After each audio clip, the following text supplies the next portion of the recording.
Ito ang mainit na balita at trending ngayon sa mundo ng social media. Duterte, tanggal ang yabang at Tobats, nagulantang matapos mamudmod ng ayuda sa napakahabang pila galing sa pamilya Duterte. Abay Digong, nagmamakaawa na wag umanong iwanan ang kanyang pamilya at sila pa din ang piliin para maging leader ng bayan. Abay heto at pinalamon ng katotohanan itong paawa effect ng mga Duterte. Alam niyo kung anong sabi niya? Huwag niyong iiwanan ang Duterte kasi hindi naman namin kayo iniwanan. Yun yung pakiusap ni Duterte. Itong mga nakaraang mga araw, ang style ng kampanya ni Duterte, hindi yung dating Duterte na naghari ng Davao. Hindi na. Yung ginagawa ni Duterte ngayon, yan yung typical na ginagawa ng trapo eh. Yung umiikot na barangay, kinakausap yung mga barangay captains, silang dalawa ni Sara, nakikiusap sa mga tao. Yung pag-aasta niya noon na hawak nila ang Davao, iba na ngayon. Makikita nyo naman yung galaw nila eh. Talagang nagmamakaawa sa taga Davao na wag naman silang ilaglag. Kumbaga, wag namang ilaglag ang Duterte. Hindi naman namin kayo iniwanan. Sa totoo lang, makikita mo talaga sa galaw ni Duterte ngayon. Alam niya na iba na yung buo ng politika ngayon. Kasi sa matagal na panahon, ang Davao City, walang kalaban ang Duterte. Ang ano lang ni Digong, ang ano na ngayon ni Digong, hindi na siya yung nagmamayabang sa tao. Kasi hindi na uubra yung pagmamayabang niya. Na buminta na yan sa Davao-inyo. Ang ano niya ngayon sa tao, pakiusap. Pakiusap na. Nagmamakaawa na siya. Hindi na siya yung tipong palaban. Bakit ganyan na ang style ni Duterte ngayon? Yung approach niya na yan. May paawa effect yan. Kaya nararamdaman niya ni Duterte. Kahit si Sara, tingnan nyo. Si Sara, nangangampan niya na sa Davao mismo. Ginagawa ba nila yan dati? Alam nila na hindi na kaya ni Baste, hindi na kaya ni Pulong. Hindi pwedeng mawala sa kanila ang Davao. Yun ang kanilang baluarte. Pag nawala sa kanila ang Davao, natalo pa si Sara sa national, wala na sila. Na-expose na, nabudol-budol lang yan. Anong kailangan niya ngayon na gawin? Talagang makiusap na sa Davao-inyo, pag nyo naman kaming ilalaglag. Yan yung totoo. Yan yung totoo dyan. At dahil nga sa lagapak ang mga alipores ni Duterte sa mga survey, abay Tobats, nagulantang. Bakit daw hindi siya pasok sa survey? Samantalang pinagsisilbihan niya naman ang ating kababayan. Kaya heto, kinutusan ni attorney. Bato, ang problema kasi sa'yo, ngayon na nalalantad na ang pambubudol ng Duterte sa sambayan ng Pilipino, lahat ng krimen na nagawa ni Duterte, yung mga patayan nung panahon ng administrasyon niya, yung mga corruption, yung confidential funds ni Sara, yung illegal na pugo, lahat ng kasamaan na nagawa ng Duterte, ikaw ang halos kasama doon. Mayabang siya nung panahon ni Duterte, may mga hawak pa siyang, pinagmamalaki niya pa, hawak niya pa yung high-powered na, at kasama siya ni Duterte yung nagyayabang noon sa mga patayang nagaganap, pinagbabayaran ni Bato yon. Itong si Bato, laging nagsasalita kanidepensa kay Duterte. Halimbawa, sila Philip Salvador, sila Marcoleta, sila Vic Rodriguez, sila Kibuloy, wala, kulilat sa survey. Sabi ni Bato, di bali na daw hindi siya manalo. Basta't ang importante daw, pinaglalaban niya ang loyalty niya sa mga Duterte. O yun, yung palang alam mo pala na hindi ka mananalo, pero okay lang, basta't na ipagtanggol mo ang mga Duterte. O yan yung inabot mo. Ang importante daw na ipagtatanggol niya ang mga Duterte. O tapos iiyak-iyak siya ngayon. Okay, laglag na si Bato. Pupukusan naman natin ngayon na mamulat ang tao kay Bongo. Kailangan magtulong-tulong tayo na i-expose si Bongo. Kasi si Bongo, nagkukubli si Bongo nagkukunwari. Si Bongo, pro-China yan. Huwag kayong maniwala na si Bongo inosente. Huwag kayong maniwala na si Bongo ignorante. Sa lahat ng mga nangyari sa panahon ni Duterte, kasabwat si Bongo dyan. Kasangkapan si Bongo dyan. May papel si Bongo dyan. Ito may sinasabi na naman si Tobats, mga kababayan. Meron na naman pong meron na naman daw pong dumadami. Desperado na yung mama. Marami na namang adik.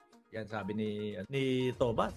Marami pa ring pamilyang nasisira. Kaya itutuloy ko ang laban kontra illegal na droga. Gusto natin maubos din po yung mga bumabatak. Gusto natin maubos din po yung mga nagtutulak. Pero hindi po sa pamamaraan, mga kababayan, ng bubuyuhin mo, suko na, bubuyuhin mo pammanlaban para bawian ng buhay. Hindi ho yung ganong pamamaraan, mga bossing. Gusto natin tayo kasi mga kababayan, pro-life tayo Ang bansa ho natin, pro-life mga bossing.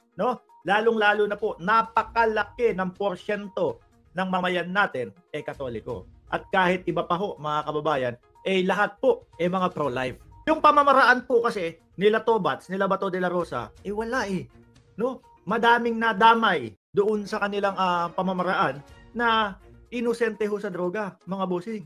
At ang basa nga po, mga kababayan, ng Quadcom sa investigasyon, no, yung mga key individual o yung mga tao na nangunguna daw ho, no, mga boss, si dating Pangulong Duterte, biruin mo ba naman?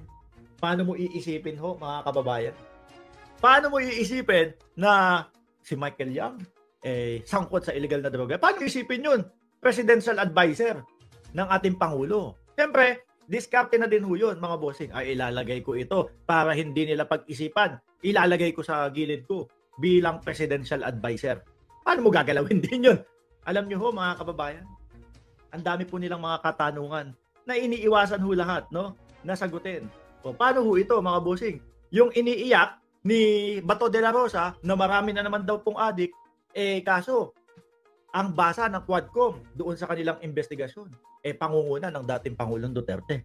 Alam naman po natin, ang dating Pangulong Duterte, himod wet pack si Tobats dyan. Di ba? Kaya nga ho nagkaroon ng mga hearing ni Tobats.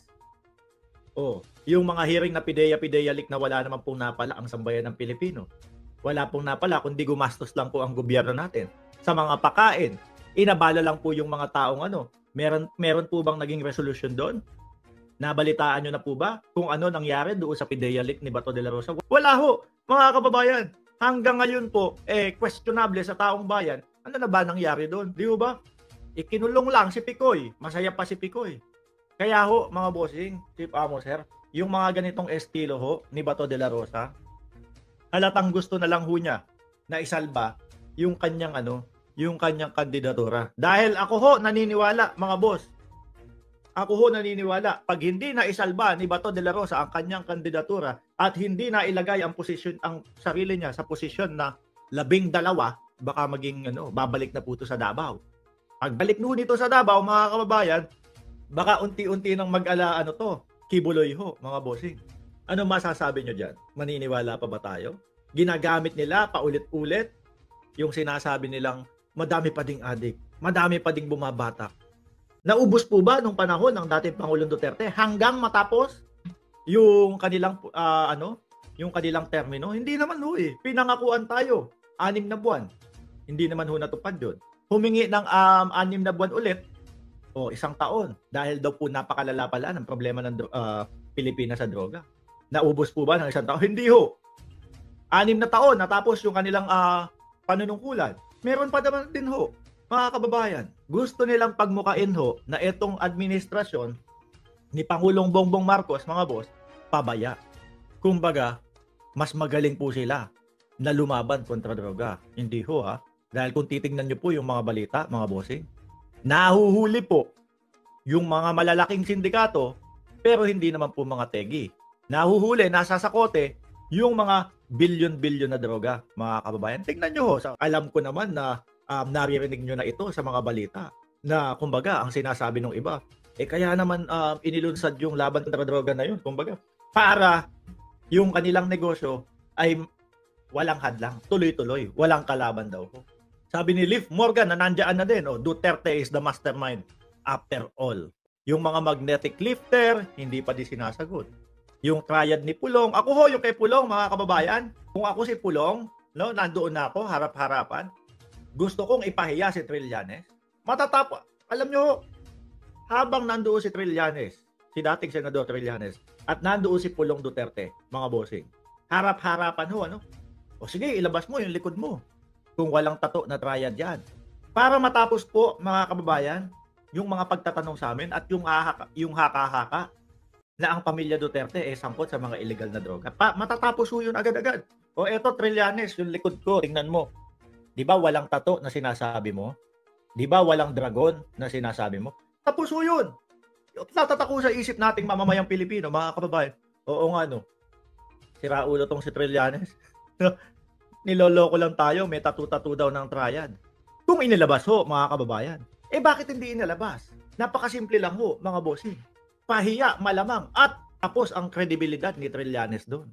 Bakit hindi lumabas? Ngayon ho, ang pakalat ng mga DDS nila, mga bossing, si Trillanes daw ho, humingi ng patawad kay Lapulong.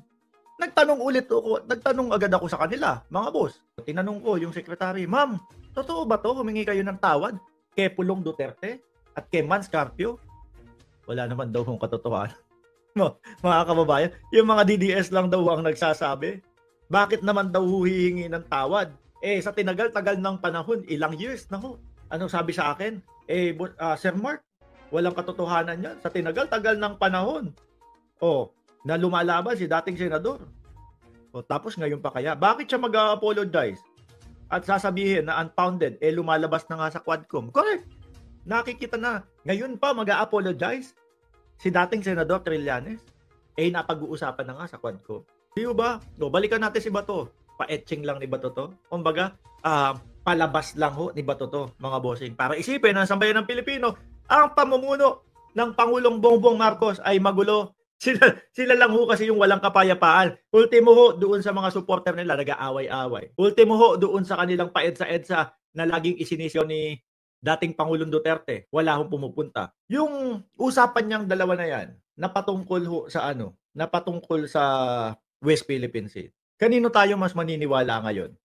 Na nakita natin na wala pong ginawa ang dating Pangulo nung siya ay nanunungkulan sa West Philippine Sea. Di ba? Parang mas kapanipaniwala ho na ang dating Pangulong Duterte ang nagpabay.